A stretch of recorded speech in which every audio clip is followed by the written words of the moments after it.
Peace to the darkest minds of the light. I am Napashada. I just want to quickly come in and talk to you. I haven't done this lately, but I want to speak about the universal mind of God and consciousness. I'm going to be doing a debate with the Kemetic team.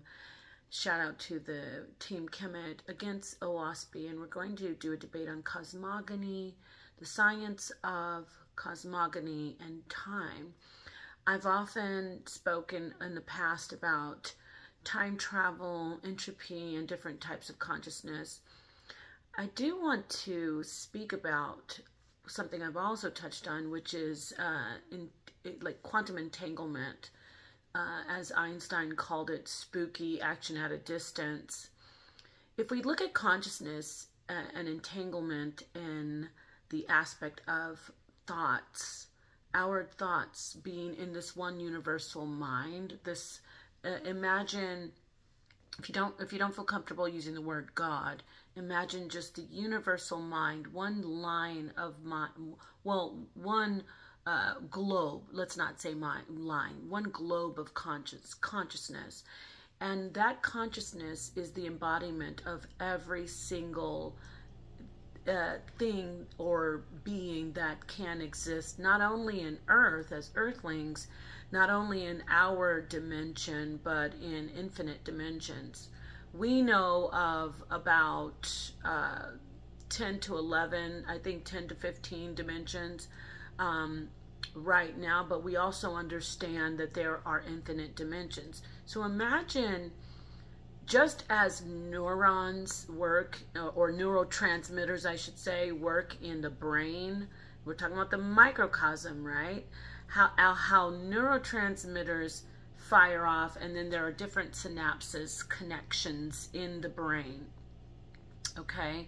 Imagine that we, as individuals, as beings, we are conscious beings existing in the universal mind or the universal consciousness of God. So if we have a thought, it can actually, when it does vibrate in a frequency in the universal mind of God, when our thought does, that thought can connect, or what we can call like entangle, just in the same idea of the science. People might say, oh, you're doing pseudoscience, but it's not. You can look at the quantum physics and you can use that to relate to the philosophical conversation of just phenomenal things that happen. Like you say, well, I was just thinking that, or, oh, this feels like deja vu, you know. So just as when, I know this is physiological, but when you yawn, someone on the other side of the world that you're on the phone with may yawn. So imagine, or just not even imagine, entertain the idea, the concept that your thoughts intertwine and entangle with every other being's thoughts in the universal mind of God, which is our consciousness, which is the universal consciousness. You know, collective consciousness is what some people have labeled it as. When you think like that, it gives you so much more power, and it also power over your destiny, over what your outcome of your existence will be.